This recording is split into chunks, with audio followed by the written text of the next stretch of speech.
Una de las noticias más comentadas de la semana pasada fue la elección del nuevo Papa. Llamó además la atención el nombre que eligió, que fue León XIV, y que se consideró como un guiño a su antecesor lejano, León XIII, de finales del siglo XIX y principios del XX. Lo relevante de este hecho es que León XIII fue el iniciador de lo que se llama la doctrina social de la Iglesia con la promulgación de la encíclica Rerum Novarum. Una cosa que me llamó mucho la atención es que la encíclica Rerum Novarum salieron en distintas redes sociales y de hecho fue comentada por algunos divulgadores de quien no esperaba tales comentarios. En este vídeo voy a dar mis propias impresiones sobre este importante documento pontificio.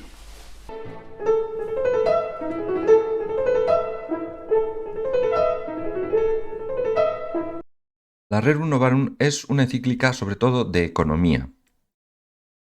Voy a basar mi presentación en 4 afirmaciones que son bastante contundentes. La primera de ellas es que la encíclica no es antiliberal. Y esto contradice a muchas opiniones que suelen decir que la Rerum Novarum critica tanto al socialismo como al liberalismo, incluso a partes iguales. Yo creo que esto no es cierto.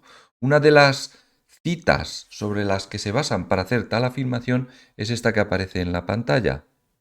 Pero si se lee detenidamente, vemos que lo que está diciendo aquí León XIII es que los problemas económicos que surgen o las desigualdades sociales entre clases se debe a la inhumanidad de los empresarios, a la desenfrenada codicia de los competidores, a que hay hombres codiciosos y avaros, y a que hay un número reducido de opulentos y adinerados que ha impuesto poco menos que el yugo de la esclavitud a una muchedumbre infinita de proletarios.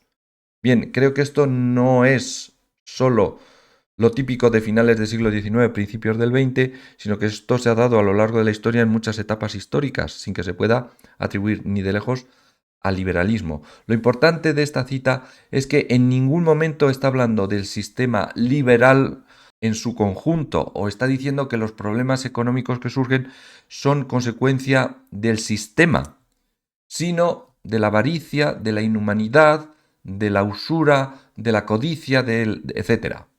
De hecho, llama mucho la atención que los términos como liberal o liberalismo, capitalismo, etc., no aparecen en la encíclica ni una sola vez. Por lo que creo que es muy difícil que se pueda sostener que la Rerum Novarum es una crítica al liberalismo. La segunda afirmación es que la encíclica es claramente antisocialista, y esto es evidente para cualquier lector. Las citas explícitas contra los socialistas o el socialismo son casi continuas. Aquí he traído 2 que pueden servir de ejemplo. Justo el párrafo siguiente al anterior, en el número 2, aparece esta cita. Es decir, para solucionar el problema que antes hemos citado, de las diferencias de clases, de la riqueza de unos, de la avaricia de unos frente a otros, los socialistas tratan de acabar con la propiedad privada de los bienes y piensan que distribuyendo por igual las riquezas y el bienestar entre todos los ciudadanos se podría curar el mal presente. Pero esta medida es tan inadecuada para resolver la contienda que incluso llega a perjudicar a las propias clases obreras. En pocas palabras, que es peor el remedio que la enfermedad. Esta otra cita desmonta la lucha de clases tan típica del socialismo. Es mal capital suponer que una clase social sea espontáneamente enemiga de la otra, como si la naturaleza hubiera dispuesto a los ricos y a los pobres para combatirse mutuamente en perpetuo duelo.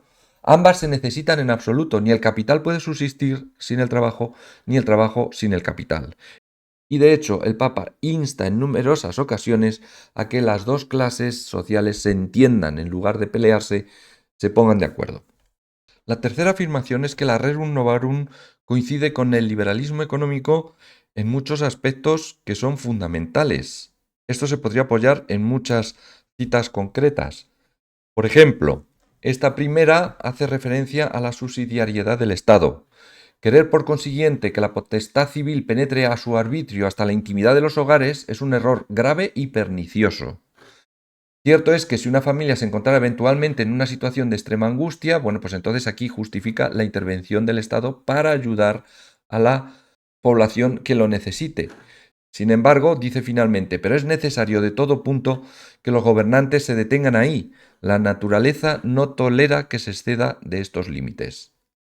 Otro tema que se repite a lo largo de toda la encíclica es la defensa de la propiedad privada. De hecho, ya hemos visto antes alguna cita en la que así se hacía.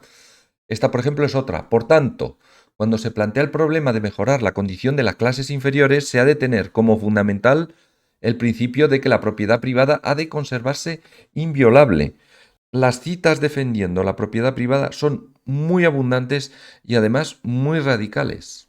Esta última viene a criticar la igualdad de resultados, puesto que dice que hay por naturaleza entre los hombres muchas y grandes diferencias, no son iguales los talentos de todos, no la habilidad, ni la salud, ni lo son las fuerzas.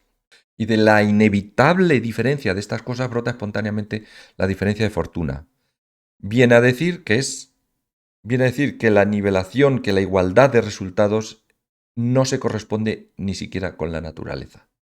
Todo lo dicho hasta ahora puede dar la impresión de que León XIII es proliberal o al menos simpatizante del liberalismo, pero la cuarta afirmación es precisamente que esto no es cierto y además un no rotundo.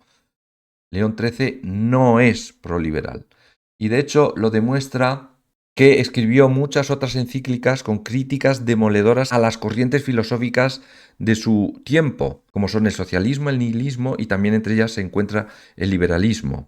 Lo que sucede es que cuando critica tan rotundamente el liberalismo, en realidad se refiere al liberalismo filosófico y político, y no critica tanto al liberalismo económico como de hecho se desprende de la lectura de la encíclica Rerum Novarum. Y aquí hay una cosa muy curiosa, llama mucho la atención que partiendo de bases filosóficas tan distantes, tan antagónicas a las propias del liberalismo, llegó a conclusiones en temas económicos muy cercanas a los postulados económicos propios del liberalismo. Podemos decir, yo creo, con claridad, que León XIII fue infinitamente más crítico con el socialismo en todas sus facetas que con el liberalismo económico.